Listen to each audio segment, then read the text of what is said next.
When I arrived at my son's house, my daughter-in-law shouted at me, "Clean the bathroom and don't show up for dinner. Don't embarrass me." My son nodded. "Mom, you're unemployed."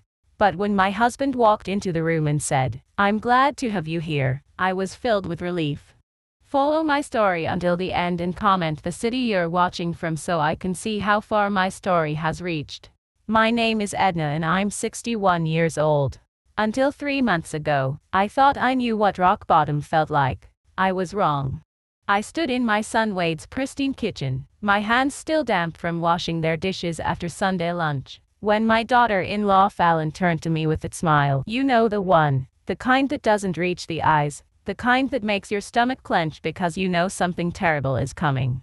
Edna," she said, her voice dripping with false sweetness, "since you're already cleaning up, would you mind taking care of the guest bathroom?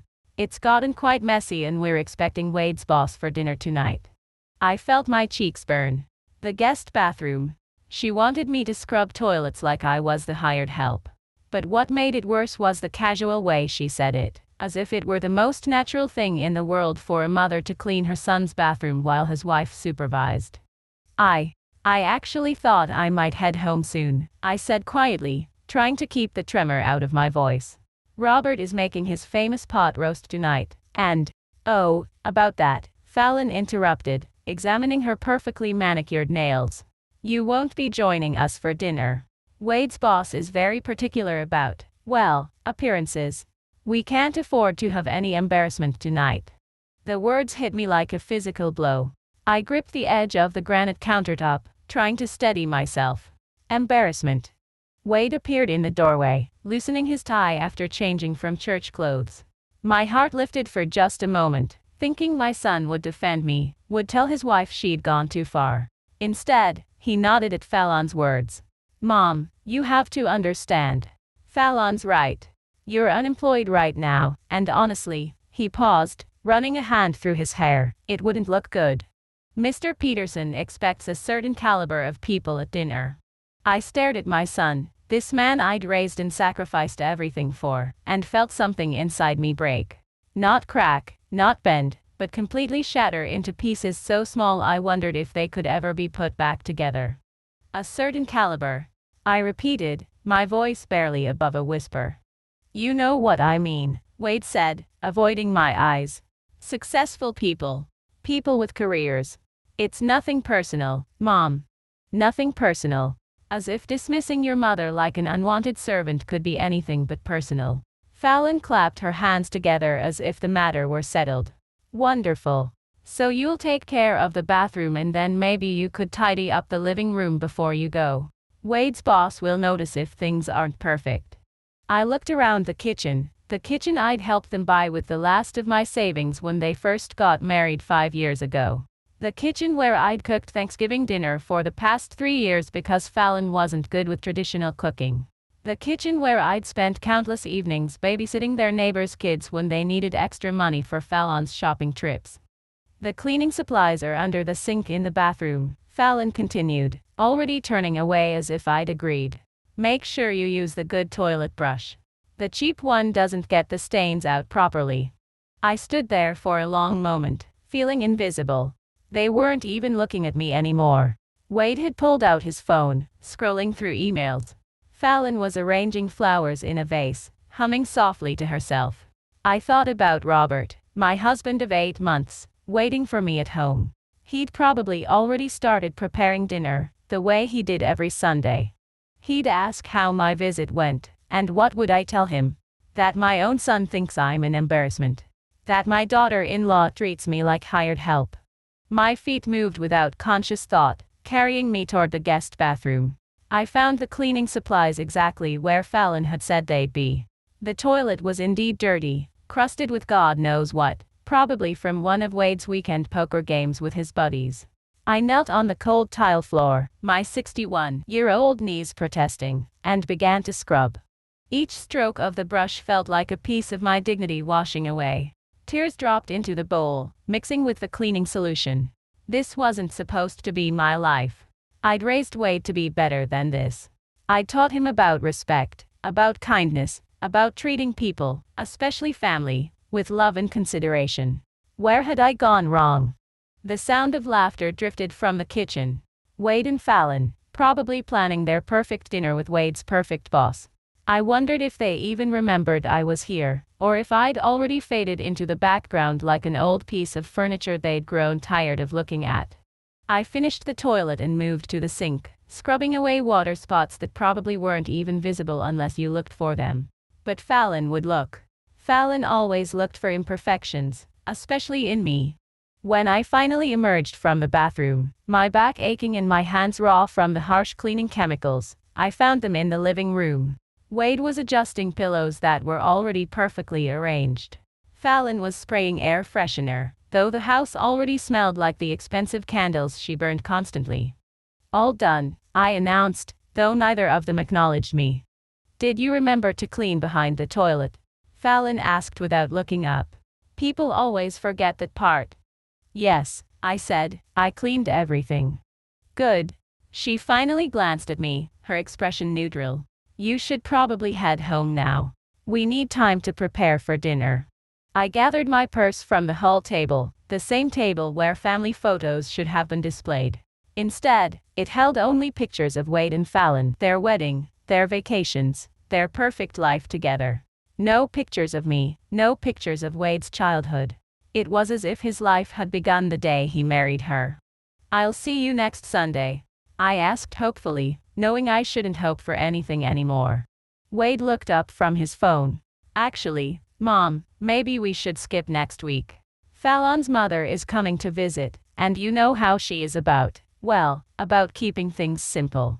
Simple. Another word for without me. I nodded, not trusting my voice, and walked toward the door. My hand was on the knob when I heard Fallon laugh, a bright, careless sound that made my chest ache. Wade, honey, she said. Your mother forgot to dust the coffee table. Look, you can see her fingerprints on the glass. I paused, my hand frozen on the door handle. Part of me wanted to turn around, to tell them both exactly what I thought of their cruelty. But the larger part of me, the part that had been worn down by months of subtle insults and casual dismissals, just wanted to escape. I stepped outside into the crisp October air, closing the door behind me with the softest click. As I walked to my car, I could hear them inside, already moving on with their day, as if I'd never been there at all. The drive home was a blur of tears and traffic lights. I kept thinking about the look in Wade's eyes, not cruel, exactly, but indifferent, as if I were a problem he'd solved by simply making me disappear. When I pulled into my driveway, I saw Robert in the kitchen window, probably checking on his pot roast. My husband, the man who'd somehow seen something worth loving in a broken-down, 61-year-old woman with gray hair and too many regrets. I sat in the car for a few more minutes, trying to compose myself. Robert would take one look at my face and know something was wrong. He always knew, and then he'd want to fix it, the way he fixed everything in our small house with such patience and care. But this wasn't something that could be fixed with a screwdriver and some elbow grease. This was my son, my only child, choosing his wife's comfort over his mother's dignity. This was 35 years of sacrifice, reduced to nothing more than an inconvenience. I took a deep breath, checked my reflection in the rearview mirror, and tried to smile. It felt like broken glass, but it would have to do. After all, what choice did I have? I couldn't sleep that night. Every time I closed my eyes, I saw Fallon's smug face and heard Wade's casual dismissal. Robert had noticed my mood at dinner, of course, he always did. Rough day with Wade. He'd asked gently while we ate his pot roast. It was delicious as always, but I could barely taste it. Just tired, I'd lied, because how do you tell the man you love that your own son thinks you're an embarrassment? Now, at 3 in the morning, I found myself in our small living room, staring at the photo album I kept on the side table. It was old, with a cracked leather cover and pages that had yellowed around the edges. But every picture inside told the story of Wade's childhood, our life together before Fallon, before he learned to be ashamed of where he came from. The first photo was of Wade at 6 months old, chubby-cheeked and grinning toothlessly at the camera. His father, Mike, had taken that picture just 2 weeks before he walked out on us. Mike had said he wasn't ready to be a father, that the responsibility was too much pressure. I was 25 years old, working as a nurse at the county hospital, and suddenly I was completely alone with a baby. I turned the page, my fingers trembling slightly. Wade at 2 years old, sitting in a shopping cart at the grocery store. I remembered the day clearly because it was right after I'd been laid off from the hospital. Budget cuts, they said, but really it was because the new administrator wanted to bring in his own people. I had exactly $47 in my checking account and a toddler to feed. That's when I took the first of what would become many, many side jobs. I cleaned offices at night after Wade went to bed, bringing him with me because I couldn't afford a babysitter. He'd sleep on a blanket in the corner while I vacuumed and scrubbed toilets, not so different from what I'd done at his house today, except then I'd been doing it to survive, to keep us afloat. During the day, I waitressed at a diner downtown. The tips were decent, especially if you didn't mind the grabby hands of the regular customers. I minded, but I needed the money more than I needed my dignity. Wade would sit in a booth in the back, coloring in books I'd bought at the dollar store, while I served coffee and smiled at men who thought a single mother was fair game. The next photo showed Wade on his first day of kindergarten, standing proudly in front of our apartment complex. His backpack was too big for his small frame and his shoes were from the thrift store, but I'd made sure his shirt was pressed and his hair was combed. He looked so eager, so ready to learn and grow and become something wonderful. I'd wanted to walk him to class that first day, but I had to be at work by 7 in the morning, so I walked him to the bus stop instead, kissed his forehead, and watched him climb those big steps with his oversized backpack. Then I ran to my car and cried for 10 minutes before driving to my shift at the diner. By the time Wade was in second grade, I'd managed to land a job at a medical office. The pay was better and I could work regular hours, which meant I could actually see Wade's school plays and parent-teacher conferences. But the cost of living kept rising, and Wade was growing so fast I could barely keep him in clothes and shoes. I flipped through more pages. Wade at 8, missing his 2 front teeth and holding up a baseball trophy.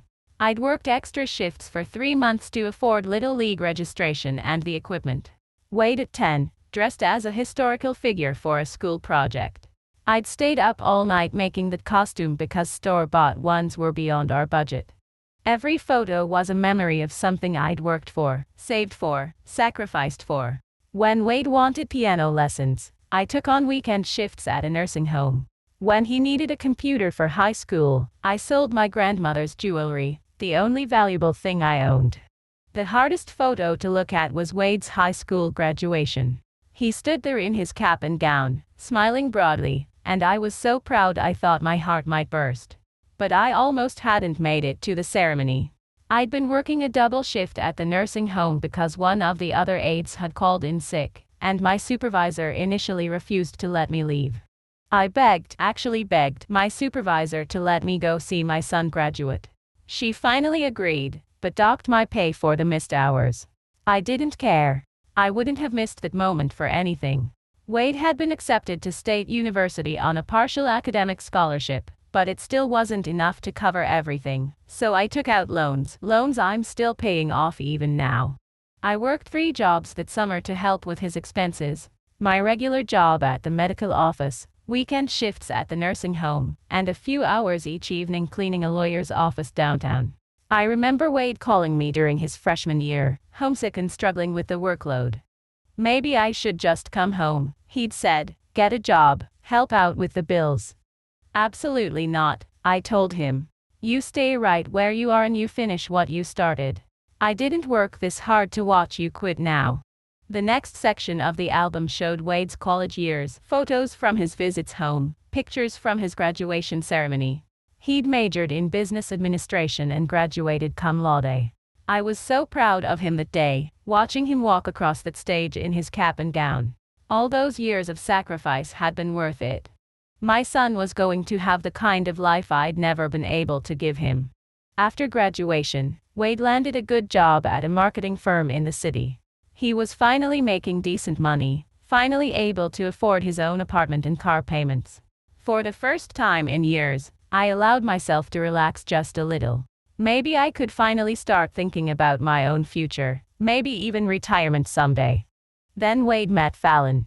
She was beautiful, charming, and came from the kind of family that belonged to country clubs and took vacations to Europe. The first time Wade brought her home for dinner, I could see her taking inventory of our small apartment, noting the second-hand furniture and the faded carpet. She was polite enough, but I caught the way her eyes lingered on the cheap dinnerware and the generic brand food in my refrigerator. After they left that night, I found myself looking at my home through Fallon's eyes. Suddenly, everything seemed shabby and inadequate. The couch I'd been so proud to buy at a thrift store looked worn and pathetic. The kitchen table where Wade had done his homework for 12 years looked like exactly what it was, a piece of furniture someone else had discarded. Wade started visiting less frequently after that. When he did come by, he seemed embarrassed by things that had never bothered him before. He'd wince when I served dinner on my mismatched plates or change the subject quickly when I mentioned my job at the medical office. The wedding was small and elegant, held at Fallon's family's country club.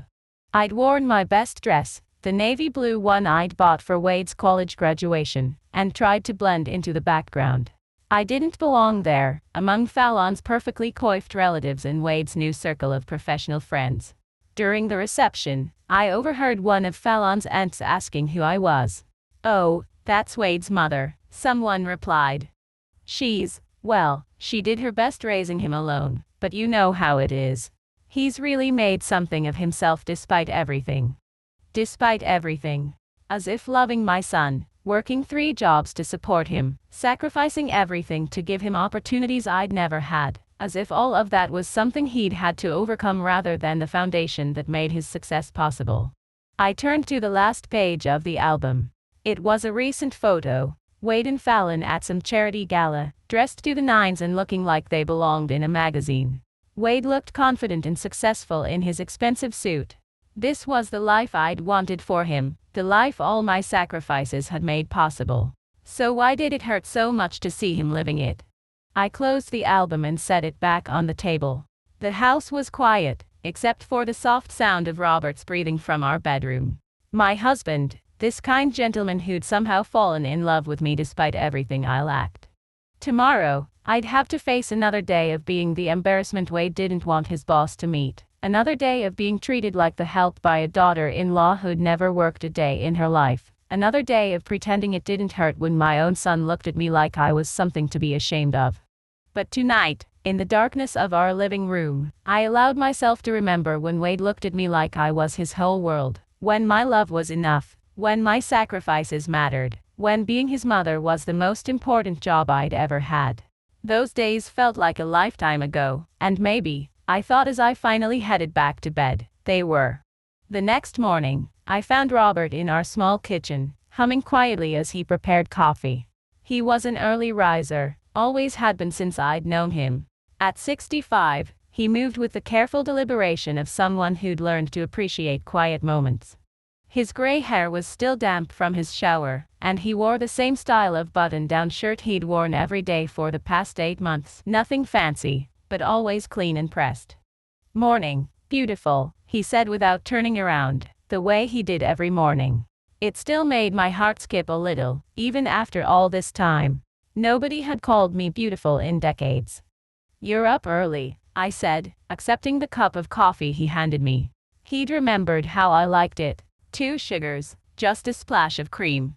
After 35 years of making coffee for Wade and getting nothing but complaints if it wasn't exactly right, Robert's attention to such small details felt like a luxury. "Couldn't sleep much either," he admitted, settling into the chair across from me.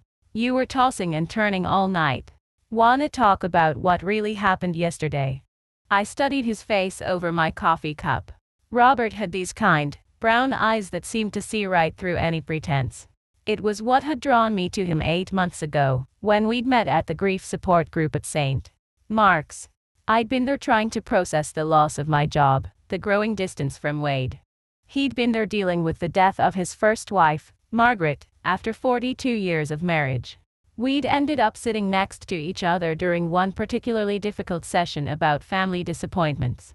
When the group leader asked us to share our biggest regrets, I'd found myself talking about Wade for the first time in months. How I felt like I'd somehow failed as a mother, like all my sacrifices had been worthless if they'd produced a son who was ashamed of me. Robert had listened without judgment, without trying to fix anything or offer hollow reassurances. After the meeting, he'd simply asked if I wanted to get coffee. That coffee had turned into dinner, which had turned into long walks and longer conversations. 6 months later, he'd proposed in my small living room. No fancy restaurant or dramatic gestures, just him down on one knee, asking if I wanted to try being happy for whatever time we had left. Wade hadn't even attended our small wedding ceremony. He'd claimed a work emergency, but I'd seen Fallon's social media posts from that same weekend. They'd gone to some wine festival in the mountains. Robert had squeezed my hand during the ceremony and whispered, "They're lost, sweetheart." Now, watching Robert sip his coffee in our sunny kitchen, I realized I'd never really told him the full truth about how Wade and Fallon treated me. I'd mentioned they were a bit snobbish and that Fallon could be difficult, but I'd never shared the depth of their cruelty. Maybe because saying it out loud would make it real in a way that was too painful to bear. "Fallon had me clean their guest bathroom yesterday," I said finally, the words coming out in a rush. On my hands and knees, scrubbing the toilet while she watched. "And Wade said I couldn't stay for dinner because his boss was coming over, and I would be an embarrassment." Robert's coffee cup stopped halfway to his mouth. He set it down carefully, his jaw tightening in a way I'd never seen before. He said what? That I'm unemployed and it wouldn't look good to have me there. That his boss expects a certain caliber of people. The words tasted bitter in my mouth. I spent 35 years raising that boy, Robert. I worked 3 jobs to put him through college. I gave him everything I had. And now he treats me like I'm some kind of burden he has to manage. Robert was quiet for a long moment, staring into his coffee. When he finally looked up, there was something in his expression I couldn't quite read. "Edna, honey, I need to ask you something, and I need you to be completely honest with me." I nodded, though something in his tone made me nervous. "What, exactly, did Wade tell you about where I worked before I retired?" The question caught me off guard. "You said you worked in technology. Something about medical devices, right?" Robert rubbed his temples, a gesture I'd come to recognize when he was working through a difficult problem. "I did work with medical devices, but I wasn't exactly, well, I wasn't just some regular employee." I frowned. "What do you mean?" He stood up and walked to the window, looking out at our small backyard. "Margaret always said I was too modest for my own good. She used to get so frustrated when people would ask what I did for work and I'd just say I worked with computers or helped with medical equipment." "Robert, you're scaring me a little. What aren't you telling me?" He turned back to me, and I could see him wrestling with something. "The company I founded, that I built from nothing 25 years ago. It's called Fitstech Industries." The name meant nothing to me, but Robert seemed to expect some kind of reaction. "Should I know what that is?" "It's one of the largest medical technology companies on the East Coast, Edna. We manufacture equipment for hospitals and clinics across 15 states. The company went public 12 years ago, and when I stepped down as CEO 3 years ago to take care of Margaret during her illness, we had over 8,000 employees." I stared at him, trying to process what he was telling me. "You're saying you owned a company? A big company?" "Own, present tense." Robert's voice was gentle but firm. "I still own 47% of the stock. The board handles day-to-day operations, but I'm still the largest single shareholder. The company is worth approximately $2 billion, Edna." The kitchen suddenly felt too small. I gripped the edge of the table, feeling dizzy. $2 billion. Give or take a few $100 million, depending on the market. He said it so casually, like we were discussing the weather. When Margaret got sick, I stepped back from active management to spend time with her. After she passed, I was trying to figure out what to do with my life when I met you. You made me remember what it felt like to just be Robert, not Robert Fitzgerald, CEO and founder of Fitstech Industries. Just Robert Fitzgerald, I repeated weakly. "Your last name is Fitzgerald." "I've been going by my middle name, Robert, since Margaret died." It felt like a fresh start. "But legally, yes, I'm Robert Fitzgerald." Robert Fitzgerald. The name suddenly clicked into place, and I felt my world tilt sideways. I'd heard Wade mention that name dozens of times over the past few years. His company, Davidson Marketing, did contract work for several major corporations. Fitztech Industries was one of their biggest clients. Wade works for you, I whispered. His company works for your company. Not directly. Fitztech contracts with Davidson Marketing for our advertising campaigns. But yes, technically, his paycheck depends on contracts my company approves. Robert moved closer, kneeling beside my chair. Edna, I had no idea Wade was your son when we first met. You'd mentioned you had a son named Wade who worked in marketing, but I never made the connection until you started talking about his wife Fallon and their house in Millbrook Estates. I thought about Millbrook Estates, the expensive neighborhood where Wade and Fallon lived, with their pristine house and manicured lawn. The house I'd helped them buy with the last of my savings account. How long have you known? About 3 months. I was reviewing some employee files for our contractors when I saw Wade's full name and address. Wade Harrison Thompson. Same last name as you, same address you'd mentioned visiting on Sundays. Robert took my hands in his. I've been trying to figure out how to tell you ever since.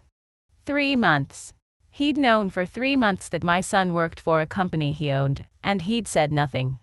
While I agonized over Wade's treatment of me yesterday, when Fallon was humiliating you, when Wade was calling you an embarrassment. Robert's voice was tight with barely controlled anger. They have no idea who they were talking about, do they? No idea that the woman they treated like hired help is married to the man who signs their paychecks. I shook my head, still trying to absorb everything. They think you're just some retired guy I met at grief counseling. Fallon called you, that old man, when Wade told her we were getting married. Robert's laugh was sharp and humorless. That old man. Well, this old man is going to have a very interesting conversation with the Davidson marketing team this week. We're currently negotiating a 3-year contract extension worth about $15 million. The implications hit me like a physical blow.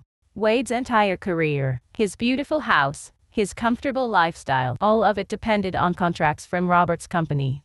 And Wade had no idea that the man he'd dismissed as beneath his notice could destroy everything he'd worked for with a single phone call. Robert, no. I stood up quickly, nearly knocking over my chair. You can't use your position to get back at them for how they treated me. That's not right.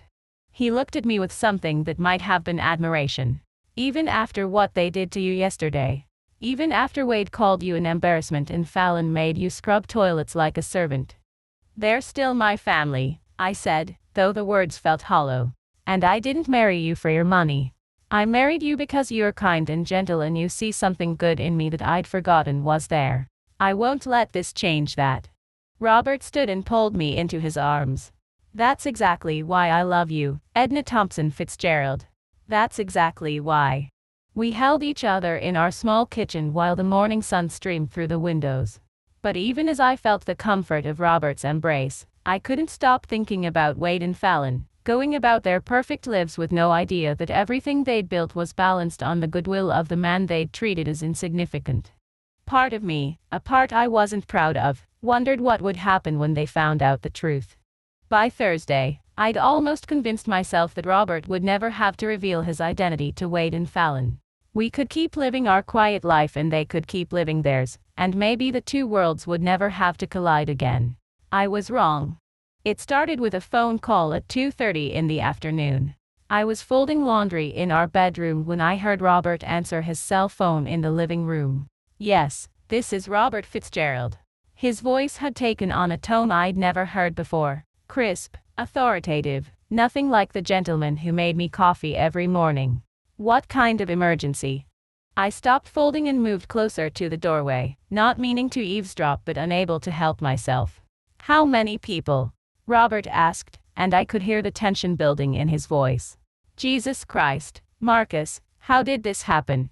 No, don't answer that yet. I'm coming in. Cancel my afternoon and reschedule the board dinner for tomorrow night. I heard his phone snap shut and his footsteps moving quickly toward the bedroom. When he appeared in the doorway, his face was pale and drawn. There's been an accident at the main production facility, he said, already moving toward our closet. A malfunction with one of the sterilization units. 6 workers were hospitalized with chemical burns. I watched him pull out a dark suit I'd never seen him wear, expensive looking, perfectly tailored. Robert, that's terrible. Are they going to be okay? I don't know yet. But I need to get to the facility and then to the hospital, and then I'll probably be in meetings with lawyers and insurance people until God knows when. He was transforming before my eyes, becoming someone I didn't recognize. This wasn't my gentle, retired husband. This was a man used to making decisions that affected thousands of people. Can I do anything to help? He paused in the middle of adjusting his tie and looked at me with so much love it made my chest ache. Just be here when I get home, okay? This day just got very complicated, and I'm going to need to see your face at the end of it.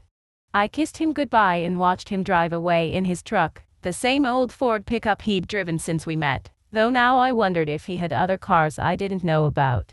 The call came at 7:15 that evening. Mom. Wade's voice was strained, panicked in a way I hadn't heard since he was a child. Mom, I need your help. I gripped the phone tighter. What's wrong? It's God, Mom, I don't even know how to explain this.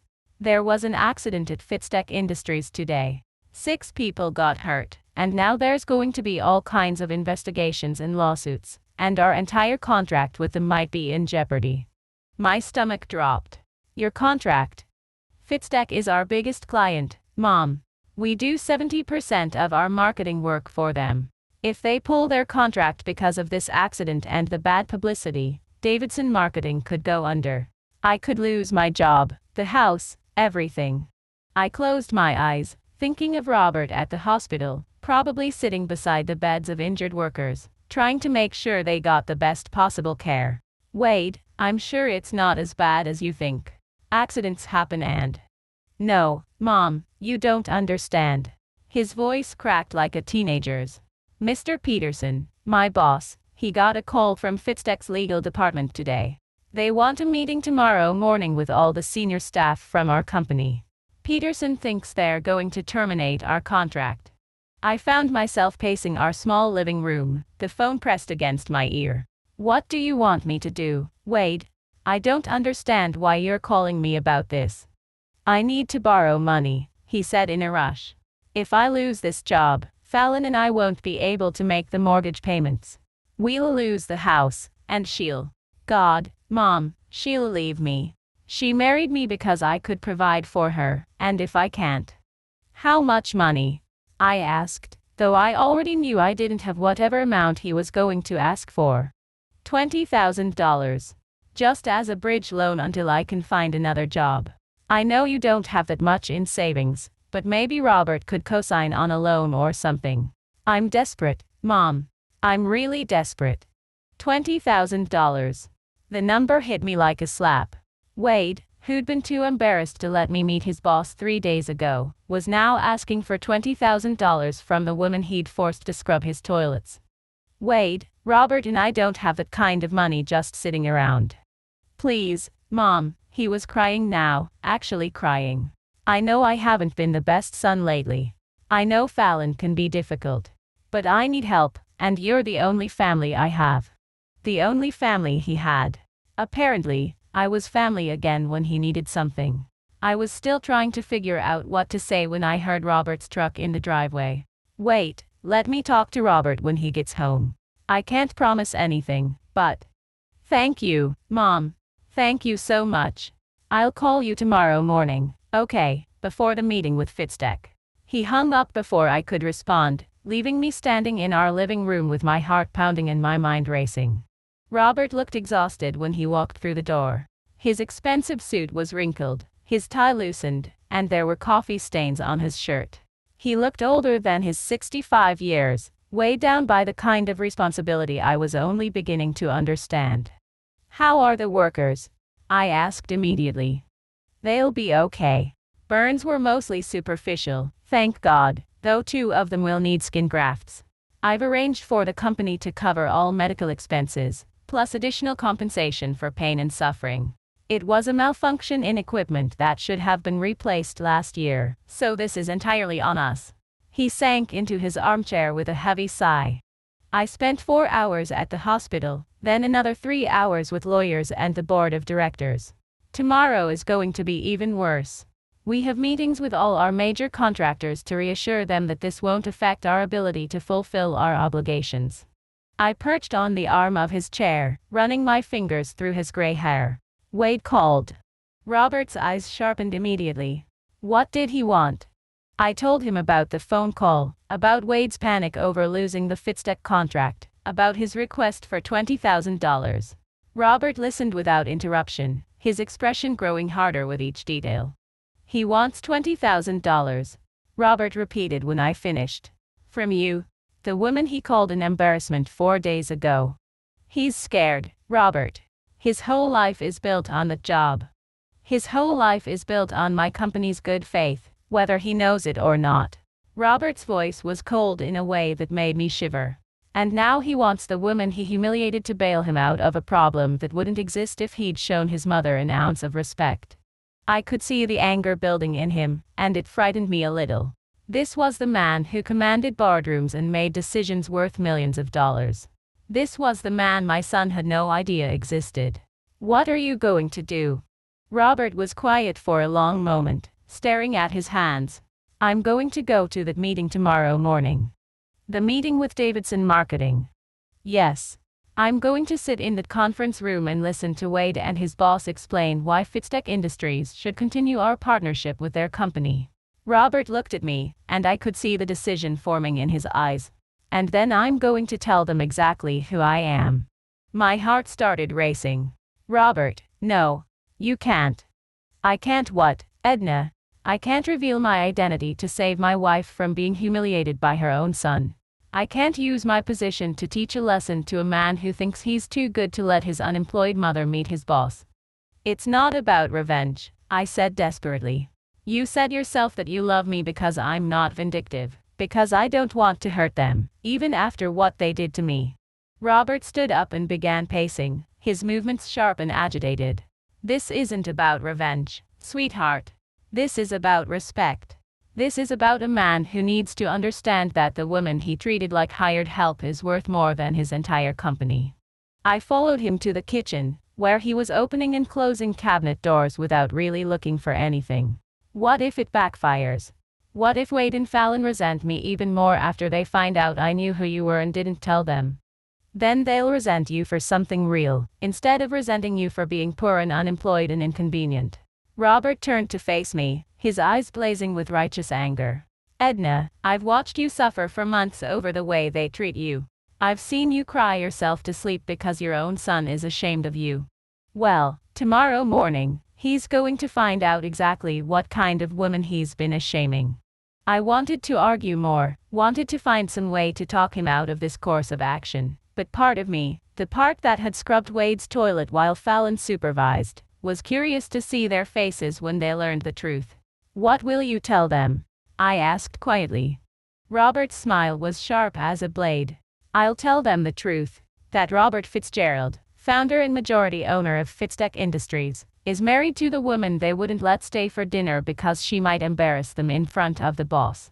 He moved closer to me, taking my hands in his. And then I'll let them decide whether they think their contract is worth an apology to my wife. I looked into his eyes and saw not just anger, but love, fierce, protective love that I'd never experienced before. For 35 years, I'd fought my battles alone. Tomorrow, for the first time, someone would be fighting for me. Okay, I whispered. But promise me something. Promise me that no matter what happens tomorrow, no matter how they react, we'll still be us. We'll still be the couple who drinks coffee in the kitchen and talks about everything and nothing. Promise me this won't change who we are together. Robert cupped my face in his hands and kissed me softly.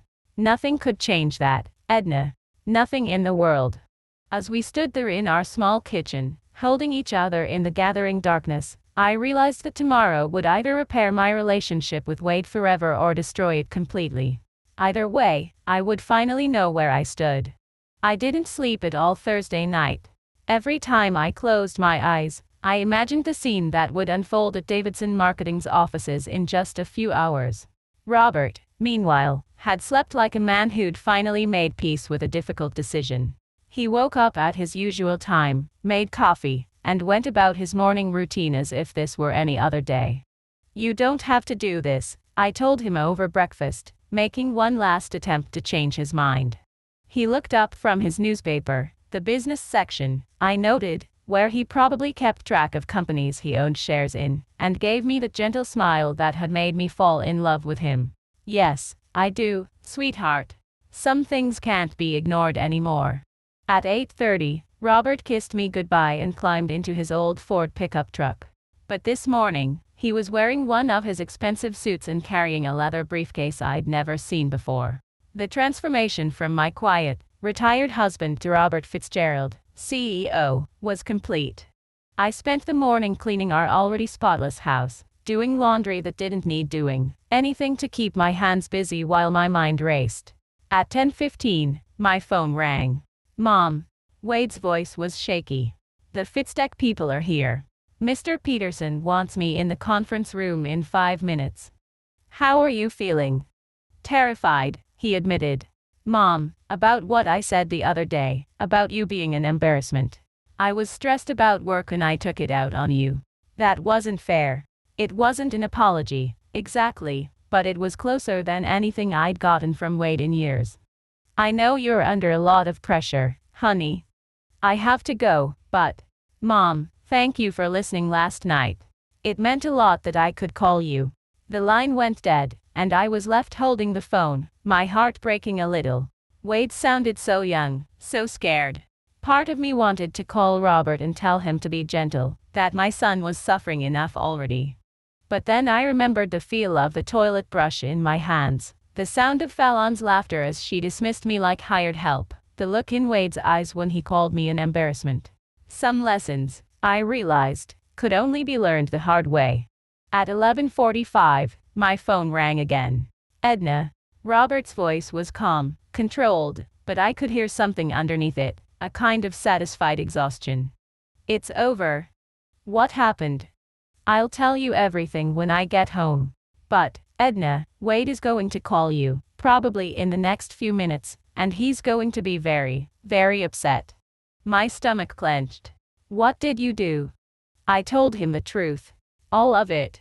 Before I could ask what that meant, I heard the dial tone. Less than 2 minutes later, my phone was ringing again. Mom. Wade's voice was barely recognizable, raw, shocked, filled with an emotion I couldn't quite identify. Mom, we need to talk right now. Wade, what? I'm coming over. Don't go anywhere. Don't. Just don't go anywhere. He hung up, leaving me standing in my kitchen with my heart pounding and my mind spinning. Robert had said it was over, but from the sound of Wade's voice, it felt like something was just beginning. Wade's BMW pulled into our driveway 20 minutes later, moving faster than was safe for our quiet neighborhood. I watched through the kitchen window as he sat in his car for a long moment, his head in his hands. When he finally got out, his face was pale and his hands were shaking. He didn't knock, he never knocked anymore, another small courtesy that had disappeared over the years. He just walked in, looked around our modest living room like he was seeing it for the first time, and then stared at me with an expression I couldn't read. Is it true? He asked. Is what true? Don't. His voice cracked. Don't make me say it. Just tell me if it's true. I took a deep breath, feeling like I was about to jump off a cliff. If you're asking whether Robert is Robert Fitzgerald, the founder of Fitztech Industries, then yes, it's true. Wade sank into Robert's armchair, the same chair where I'd watched my husband transform into a CEO this morning. For a long moment, he just sat there, breathing hard, like he'd run a marathon. How long have you known? He finally asked. 3 months. Since shortly after you told me I couldn't meet your boss because I'd be an embarrassment. Wade flinched as if I'd slapped him. Mom, Let me tell you what happened in that conference room today, I continued, my voice surprisingly steady, because I think you need to hear it from me. You weren't there. No, but Robert called me immediately afterward and he told me everything. I moved to the couch, sitting across from my son, this man I'd raised who looked so much smaller and younger than his 35 years. He told me how Mr. Peterson introduced everyone from Davidson Marketing, including you. How the Fitztech legal team started explaining the implications of yesterday's accident.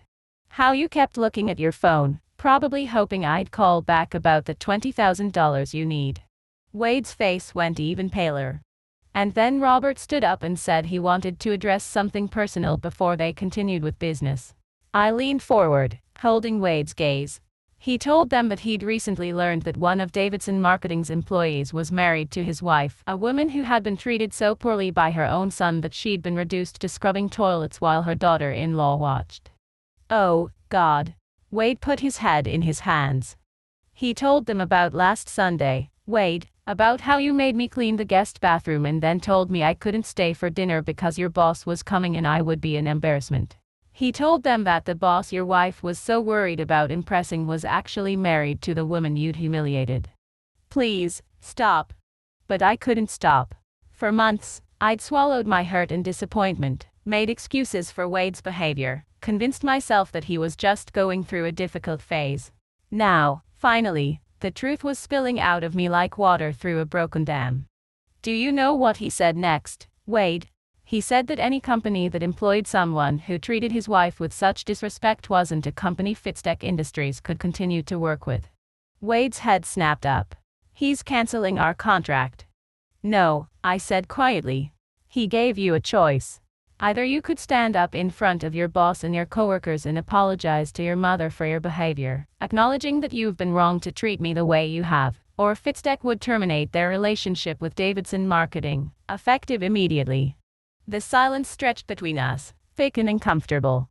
Wade stared at me like I was a stranger, like he was trying to reconcile the unemployed, embarrassing mother he'd known with the wife of one of the most powerful men in the state.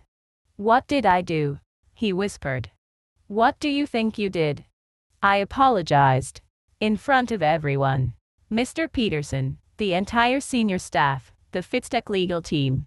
His voice was barely audible. I told them all that I'd been treating my mother badly, that she'd sacrificed everything for me, and I'd repaid her with cruelty and disrespect. I felt tears starting to form in my eyes, but I blinked them back. And how did that make you feel? Wade was quiet for a long time, staring at his hands. Humiliated, he finally admitted. Ashamed. Like everyone in that room could see exactly what kind of person I really am. Now you know how I felt last Sunday.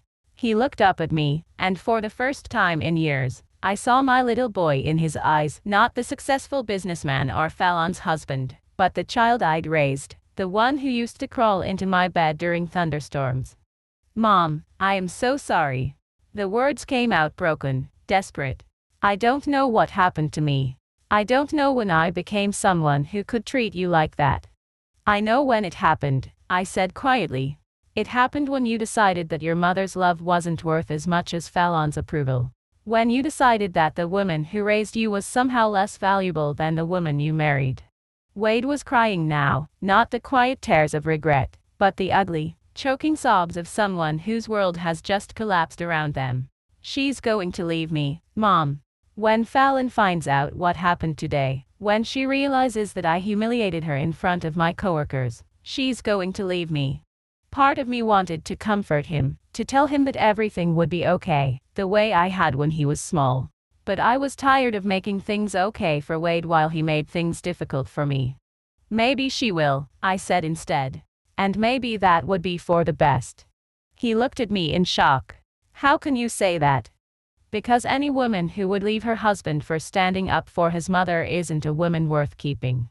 I leaned back against the couch cushions, feeling oddly calm. Wade, for 35 years I put you first in everything. Every decision I made was about what was best for you. I worked jobs I hated, lived in apartments I couldn't afford, went without things I needed so that you could have things you wanted. I know that, Mom. I've always known that. No, you haven't. If you'd known that, really known that, you never would have treated me the way you did last Sunday. You never would have looked at the woman who sacrificed everything for you and decided she was an embarrassment. Wade wiped his eyes with the back of his hand, looking lost. What do I do now? That depends. Do you want to be the kind of man who's married to someone who would leave him for showing respect to his mother? Or do you want to be the kind of man who chooses his family over his convenience? Before Wade could answer, I heard Robert's truck in the driveway. A moment later, my husband walked through the door, looking tired but somehow lighter than he had in months. "Wade," Robert said with a polite nod. "Mr. Fitzgerald." Wade stood up quickly, like a schoolboy called to the principal's office. "I owe you an apology, too. For the way I treated your wife, for the way I treated my mother." Robert studied Wade for a long moment. "You don't owe me anything, son. The apology you owe is to her." Wade turned back to me, his eyes still red from crying. "Mom, I'm sorry. I'm so sorry. I don't know how to fix this, but I want to try."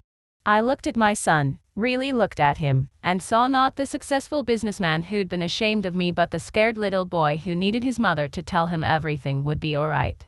"The first thing you need to do," I said quietly, "is decide what kind of man you want to be. And then you need to decide what kind of marriage you want to have." Wade nodded, though I wasn't sure he fully understood what I meant yet. But he would. One way or another, he would. 3 months have passed since that day in Davidson Marketing's conference room, and I'm sitting in my favorite chair in our living room, watching Robert tend to the small garden he's planted in our backyard. It's Saturday morning, and he's wearing his old clothes, faded jeans and a t-shirt that's seen better days.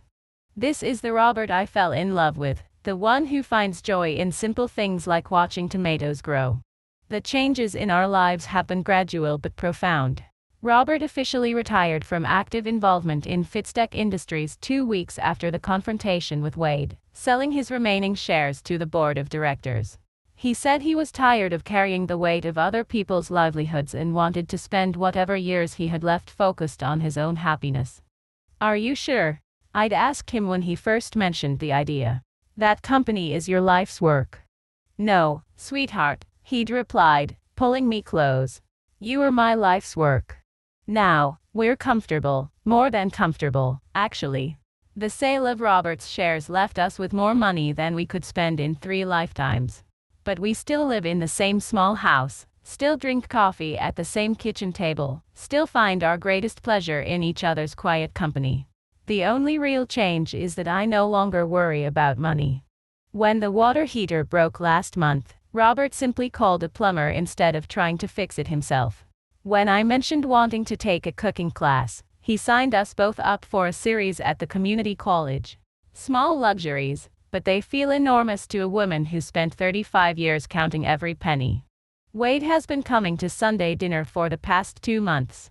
Not to our house. I wasn't ready for that yet. Instead, we meet at a small restaurant downtown, neutral territory where we can slowly rebuild our relationship without the weight of too much history pressing down on us. He comes alone. Fallon filed for divorce 6 weeks ago. Wade had been right about her reaction to what happened at Davidson Marketing. She'd been furious, not because her husband had humiliated her, but because he'd chosen his mother over maintaining their carefully constructed social image. The final straw had come when Fallon learned that I was now married to a man worth more than $2 billion. She said I was an idiot for not realizing what I had, Wade told me during one of our dinners. She couldn't understand how I'd been stupid enough to alienate the mother-in-law who could have given us everything we wanted. I'd watched my son's face as he said this, looking for signs of regret or longing for his failed marriage. Instead, I saw something that looked almost like relief. "Do you miss her?" I'd asked. Wade had considered the question seriously, the way he was learning to consider all questions about his life and choices. "I miss the idea of her. I miss having someone to come home to, but the person I thought I was married to. I don't think she ever really existed." The divorce had been swift and brutal. Fallon had demanded half of everything, including half the value of the house I'd helped Wade buy with my savings. When she'd learned that Wade couldn't afford to buy out her share, she'd forced the sale. Wade now lives in a small apartment across town, not unlike the places I'd lived when he was growing up. "It's strange," he'd told me last Sunday. "I keep waiting to feel sorry for myself about losing the house and most of my savings, but mostly I just feel free. Like I don't have to pretend to be someone I'm not anymore." The man who's been coming to our dinners is different from the Wade I'd known for the past few years. He's more thoughtful, more genuine. He asks about my life, really asks, and listens to the answers. He tells me about his work, about the books he's reading, about the therapist he started seeing to understand how he became someone who could treat his mother so poorly. She says I was so focused on becoming successful that I forgot to become a good person, he'd explained 2 weeks ago. She says I confused material success with personal worth, and I applied that confusion to everyone around me, including you. I nodded, not trusting myself to speak. It was the most honest thing Wade had said to me in years. Robert has been patient about my rebuilding relationship with Wade, but he's also been protective in ways I'm still learning to appreciate. When Wade expressed interest in working for another company that contracted with Fitztech, Robert had quietly put the word out that Wade Thompson was not to be given any special consideration because of his connection to the Fitzgerald family. He needs to rebuild his career on his own merit, Robert had explained to me. If I help him now, he'll never know if his success is real or just another handout. Wade had been disappointed when the job interviews hadn't led to offers, but he'd accepted Robert's reasoning with more grace than I'd expected. He'd eventually found a position with a smaller marketing firm, less prestigious than his previous job and significantly less money, but honest work that he'd earned entirely on his own. This morning, as I watch Robert water his tomato plants, my phone rings. It's Wade, calling earlier than usual for our weekly check-in. Hi, Mom. I hope I'm not calling too early. Not at all. We're just having coffee and watching Robert garden. What's on your mind? There's a pause, and I can hear something different in Wade's voice when he speaks again. I wanted to ask you something, and I want you to be completely honest with me, even if you think it might hurt my feelings. I glance out at Robert, who's now kneeling beside his pepper plants. Okay. What is it? Do you think there's a chance that we can have a real relationship again? Not just these polite dinners where we catch up on surface things, but a real mother-son relationship where we actually matter to each other. The question catches me off guard, not because I haven't been wondering the same thing, but because I hadn't expected Wade to be the one to bring it up. I think, I say slowly, that depends on whether you want a relationship with who I actually am, or with who you think I should be. I want to know who you actually are, Wade says immediately. I want to know about the woman who worked 3 jobs to put me through college. I want to know about the years when you were struggling and scared and I was too selfish to notice. I want to know about how you met Robert and what made you fall in love with him, and what your life was like before I became too important to appreciate you. I feel tears starting to form in my eyes. Wade, I know I can't undo the way I treated you, Mom. I know I can't take back the things I said or the way I made you feel, but I want to try to become the son you deserved all along. Through the kitchen window, I see Robert stand up and dust the dirt off his hands. He looks toward the house and waves when he sees me watching him, this man who could have destroyed my son's career with a phone call but instead chose to teach him a lesson about respect and consequences. Would you like to come to dinner tomorrow? I ask Wade. Here at the house. I'll make pot roast. The silence stretches so long that I wonder if we've been disconnected. When Wade finally speaks, his voice is thick with emotion. I would love that, Mom. More than you know. After we hang up, I sit in my chair for a while, thinking about the journey that brought us to this moment. A year ago, I was a 61-year-old woman who'd lost her job and her sense of purpose, whose only child treated her like an inconvenience. I felt invisible, worthless, forgotten by the world and the people who should have loved me most. Today, I am Robert Fitzgerald's wife. I am a woman who is loved and valued and protected. But more importantly, I am a woman who has learned to value herself. Robert comes inside, his hands dirty from the garden and a satisfied smile on his face. The tomatoes are coming along beautifully, he announces. We should have fresh ones by the end of the month. Wade is coming to dinner tomorrow, I tell him. Robert's smile softens. That's wonderful, sweetheart. How do you feel about that? I consider the question seriously, the way Wade has been learning to consider questions about his life.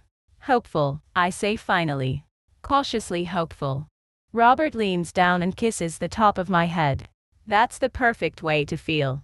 As evening approaches, we sit together on our small back porch, watching the sunset paint the sky in shades of orange and pink. Robert holds my hand, his thumb tracing circles on my palm the way he has every evening since we've been married. Any regrets?